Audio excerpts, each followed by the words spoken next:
ఓం మహాగణాధిపతయే నమః. ఓం గురుభ్యో నమః. ఓం శ్రీమాత్రే నమః. పరమేశ్వర స్వరూపమైనటువంటి జ్యోతిష, వాస్తు మరియు ఇతర అనేకమైనటువంటి శాస్త్రములను మనకు అందించినటువంటి మహర్షులకి నమస్కారం. హయగ్రీవ హయగ్రీవ హయగ్రీవేతి యోపదయత్తస్స నిస్సరతే వాణి జహ్నుకన్యా ప్రవాహవత్. అరుణాం కరుణాతరంగితాక్షీం ధృతపాశాంకుశపుష్పబాణచాపాం అనిమాదిభిరావృతాం మయూకైః అహమిత్యేవ విభావయే భవానీం. శ్రీమాత్రే నమః. ప్రేక్షకులకి ఆ లలితాంబిక అమ్మవారి యొక్క అనుగ్రహం పరిపూర్ణంగా కలగాలని మనస్ఫూర్తిగా కోరుకుంటూ మనం ఈరోజు చెప్పుకోబోయేటువంటి పక్ష ఫలితాల్లో 16వ తేదీ నుంచి ఈ నెల ఎండింగ్ వరకు గ్రహస్థితి ఎలా ఉంది అని చూసుకున్నట్లయితే ప్రధానంగా ఇక్కడ మనకి 16వ తేదీ నుంచి ఈ రవి, కేతువు మరియు అదేవిధంగా బుధుడు, ఈ ముగ్గురు కూడా మనకి కన్యారాశిలో సంచరిస్తుంటారు. అయితే కన్యారాశిలోకి తర్వాత స్లోగా బుధుడు వస్తాడు. ఇక తులారాశిలో కనుక చూసుకున్నట్లయితే శుక్రుడు మారబోతున్నాడు, తులలోకి రాబోతున్నాడు. ఈ పక్షంలో మ్యాక్సిమం తులలోనే ఉంటాడు శుక్రుడు. కుంభరాశిలో వక్రించిన శని, మీనంలో రాహువు, అదేవిధంగా గురువు వృషభ రాశిలోని మిథునంలో కుజుడు యొక్క సంచారం జరుగుతుంది. ఈ యొక్క గ్రహస్థితిని అనుసరించి ద్వాదశ లగ్నాల వారికి, లగ్నం తెలియని వారి రాశుల వారికి ముఖ్యంగా ఏంటంటే ఈ యొక్క పక్ష ఫలితం చూసుకున్నట్లయితే 2 గ్రహణాల మధ్యన ఉంటుంది. అంటే మనకి గ్రహణం 18వ తేదీ వస్తుంది, చంద్రగ్రహణం. కాబట్టి 18వ తేదీ వచ్చే చంద్రగ్రహణం వల్ల కలిగే ఎఫెక్ట్ కానివ్వండి, మనకి అమావాస్యకి అంటే చంద్రగ్రహణం ఏర్పడిన 15 రోజులకు అమావాస్య వస్తుంది. అమావాస్య నాడు కలిగేటువంటి సూర్యగ్రహణ ప్రభావం కానివ్వండి, ఈ ద్వాదశ లగ్నాల వారికి ఎటువంటి ఫలితాలు ఇవ్వబోతున్నాయి, ఎటువంటి జాగ్రత్తలు తీసుకోవాలి, ఈ విషయాలు చెప్తుంది నేనైనప్పటికీ కూడా చెప్పిస్తుంది సాక్షాత్ లలిత అమ్మవారిగా భావిస్తూ ఈ యొక్క పక్ష ఫలితాల గురించి తెలుసుకుందాం. ఒక్కొక్క లగ్న రాశి రీత్యా. మీన లగ్నము, మీనరాశి. మీనం వారికి అంటే మీకు లగ్నంలో అంటే రాశిలో చంద్రగ్రహణం జరుగుతుంది, సప్తమంలో సూర్యగ్రహణం జరుగుతుంది. 18వ తేదీ మీ రాశిలోనే చంద్రుడి యొక్క గ్రహణం జరుగుతుంది. కాబట్టి పెద్దగా భయపడాల్సిన పని లేదు, మన ఇండియాలో లేదు. కాబట్టి బయట దేశాల్లో ఉండే వాళ్ళు మాత్రం కాస్త సంతానం పొందేటువంటి విషయాల్లోని ప్రెగ్నెన్సీ లేనట్లయితే క్రియేటివ్ ఫీల్డ్లో ఏదైనా సినిమాలు, రకరకాల క్రియేటివ్ ఫీల్డ్స్లో ఉంటారు అటువంటి వారు, మరియు రాజకీయ నాయకులు, గర్భవతులు కొంత జాగ్రత్తగా ఉండాలి. మరి సూర్యగ్రహణ ప్రభావం ఏమిటి మీన లగ్నం వారికి చూసుకున్నట్లయితే సప్తమ స్థానంలో జరుగుతున్నందుకు జీవిత భాగస్వామిని, అదేవిధంగా పార్ట్నర్స్ని ఎంపిక చేసుకునేటువంటి అంశాల్లోని కొంత జాగ్రత్తగా ఉండాలనేటువంటి సూచిస్తుంది. ఇక ఫైనాన్షియల్గా ఎలా ఉండబోతుంది అని చెప్పి చూసుకున్నట్లయితే ఫైనాన్షియల్గా మీకు మీ పార్ట్నర్స్ ద్వారా మీరు ఏదైనా మనీ ట్రాన్సాక్షన్ చేసేటువంటి విషయాల్లో కొంత జాగ్రత్తగా ఉండాలి. మరియు 3వ స్థానంలో మీకు మీనం నుంచి గురువు ఉన్నాడు. కాబట్టి 3లో ఉండేటువంటి గురువు కాస్త లగ్నాధిపతి 3లో ఉన్నాడు, 3వ అధిపతి వెళ్ళి 8లో కూర్చున్నాడు. కాబట్టి ఏమిటంటే దీనివల్ల మీరు కాస్త మీరు చేసేటువంటి ప్రయత్నాలు లేనట్లయితే కాస్త షార్ట్ జర్నీస్ ఎక్కువగా అవ్వడం, కొన్ని అగ్రిమెంట్స్ క్లోజ్ అవ్వడం అనేటువంటి చాలా స్పష్టంగా గోచరిస్తుంది. కాకపోతే కాస్త ఈ రైతులు కానివ్వండి, కాస్త ఈ రియల్ ఎస్టేట్ రంగాల వారికి కానివ్వండి కొంత స్ట్రెస్ అనేది పెరుగుతూ ఉంటుంది. సర్వసాధారణంగా గ్రహణం ఎప్పుడైతే రాశిలో సంచరిస్తుందో, రాశిలో ఏర్పడిందో అది కొంచెం మానసికంగా తెలియని భయాలను ఇస్తూ ఉంటుంది.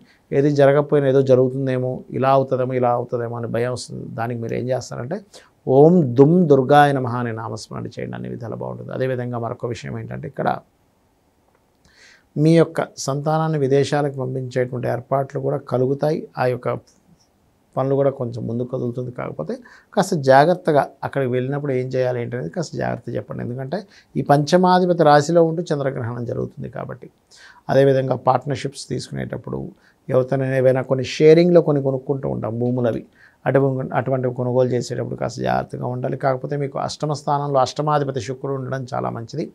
ఎప్పుడైతే అష్టమాధిపతి అష్టమ స్థానంలో ఉన్నాడో అది చాలా గొప్ప యోగాన్ని ఇస్తుంది. అదేవిధంగా కాకపోతే ఆ అష్టమాధిపతి అష్టమంలో ఉన్నప్పుడు ఈ పంచమాధిపతి బలం కనుక లేనప్పుడు కాస్త ఈ సంతాన సంబంధించిన విషయంలో, ఎందుకంటే మీకు ఇక్కడ చంద్రగ్రహణం పంచమాధిపతి రాశిలో ఉంటూ పడుతుంది. కాబట్టి సంతానం విషయంలోని ప్రేమ వ్యవహారాల విషయాల్లో కాస్త జాగ్రత్తగా ఉండండి. మరియు ఆల్ ఆఫ్ సడన్గా కొన్ని మార్పుల వల్ల మీకు ఉద్యోగ సంబంధించిన విషయంలో మంచి ఫలితాలే జరుగుతాయి, అందులో ఎటువంటి సందేహం లేదు. సడన్గా కొన్ని మార్పులు, అయ్యో ఇది మారేమేమిటి, ఇక్కడ మనం రాంగ్ స్టెప్ తీసుకున్నాం అనుకునే లోపలే మళ్ళీ మీకు ఒక మంచి అవకాశం రానుంది, అందులో ఎటువంటి సందేహం లేదు.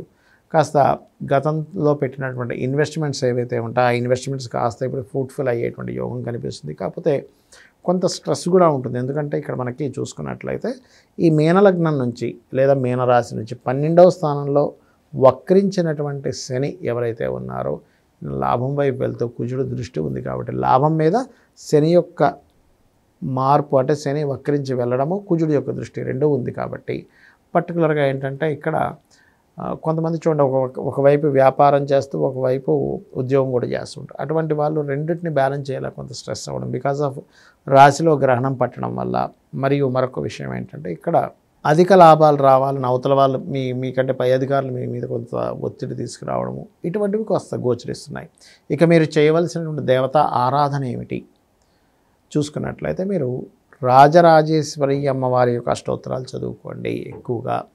మరియు ల్యాండ్ మీద మీ యొక్క జీవితాన్ని నడిపేటువంటి వారు అంటే రైతులు కావచ్చు, లేనట్లయితే రియల్ ఎస్టేట్ రంగాల వారు కావచ్చు, అలా గడిపేటువంటి వారు ప్రత్యేకంగా మీరు చేయవలసినటువంటిది వారాహి అమ్మవారి యొక్క అష్టోత్తరం చేసుకోండి. వరాహి అమ్మవారి యొక్క అష్టోత్తరం ఎంత చేసుకుంటే అంత మంచిది. పర్టికులర్గా మీరు ఈ 18వ తేదీ నుంచి దాదాపుగా ఒక 55 రోజుల పాటు మాత్రం మీ సొంతంగా తీసుకునే నిర్ణయాలు కానివ్వండి, వివాహ జీవితం లేదా పార్ట్నర్ సంబంధించిన నిర్ణయాలు కానివ్వండి, ఈ యొక్క విషయాల్లో కాస్త జాగ్రత్తగా ఉండాలి. ఇక మీరు చేయవలసిన ఆరాధన నిత్యము అమ్మవారి ఆరాధన చేయండి. లలిత చదువుకోండి లేదా రాజరాజేశ్వరి అమ్మవారి ఆరాధన చేయండి, అన్ని విధాలు బాగుంటుంది. ఇక్కడ మనం గ్రహణాల గురించి మనం తెలుసుకున్నాము.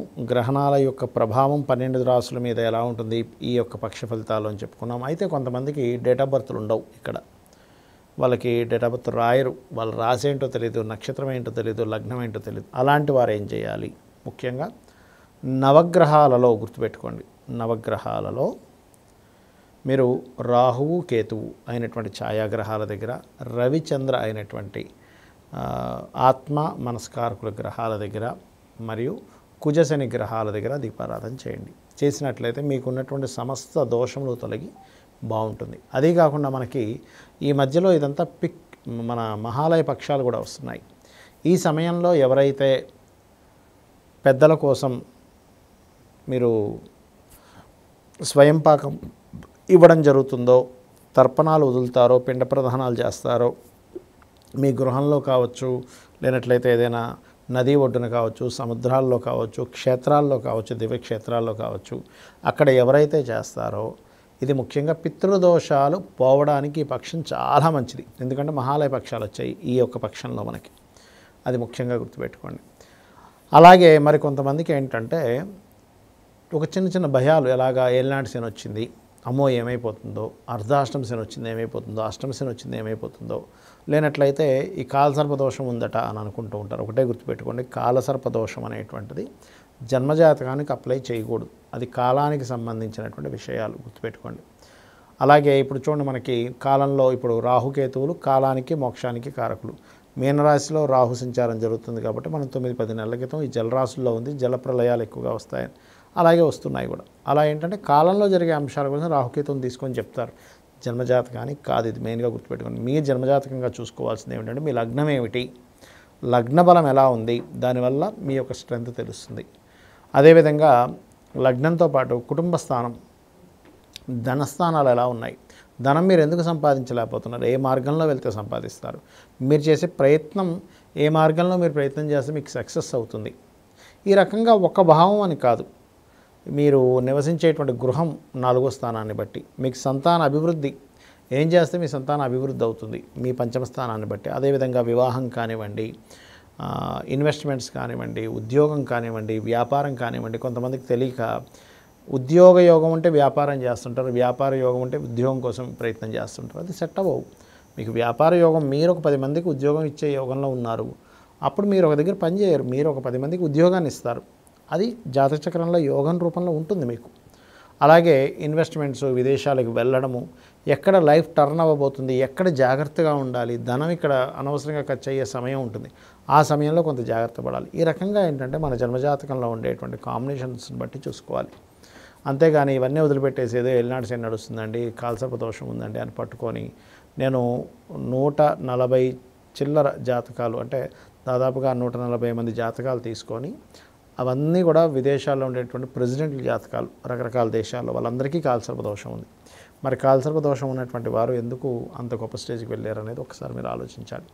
ఆ రకంగా ఏంటంటే ఈ 2 గ్రహణాలు కూడా మనకి ఈసారి ఏర్పడి ఈ పక్షంలో వచ్చింది కాబట్టి ముఖ్యంగా ఇది ఒక అదృష్టంగా భావించండి. గ్రహణం అనేటువంటిది మనకి మహర్షి చెప్పింది ఒక యోగం కింద చెప్పాడు. కాబట్టి ఆ యోగాన్ని ఎలా వినియోగించుకోవాలి? గ్రహణం మనకి పొద్దున్న 6:12 నుంచి 10:15 మధ్యలో ఉంటుంది. మీకు ఇష్టదేవత ఆరాధన చేసుకోవచ్చు. ఆ సమయంలో ఓం నమ శివాయ మంత్రం కానీ, లలితా సహస్రనామాలు చదువుకోవడం కానీ, ఓం నమో నారాయణాయ కానీ, లేనట్లయితే అప్పులు ఎక్కువగా ఉన్నటువంటి వారు ఓం అపర్ణాయే నమః అనే మంత్రం కానీ, లేనట్లయితే ఫైనాన్షియల్గా గ్రోత్ కావాలనుకునేటువంటి వారు ఓం సంపత్కరీ సమారూఢ సింధుర వ్రజ సేవితాయ నమః అనే మంత్రం కానీ, ఉద్యోగం లేనటువంటి వారు ఓం శ్రీమాతా శ్రీ మహారాజ్ని శ్రీమత్ సింహాసనేశ్వరి, లేనట్లయితే ఓం మాణిక్య మకుటాకార జానుద్వయ విరాజితాయ నమః అనేటువంటి మంత్రం కానీ చేస్తూ ఉండండి. ఖచ్చితంగా మీకు ఆ భగవత్ అనుగ్రహం ఈ గ్రహణ సమయంలో మీరు చేసేటువంటి మంత్రం 1కి 1000 సార్లు ఫలితం ఇస్తుంది.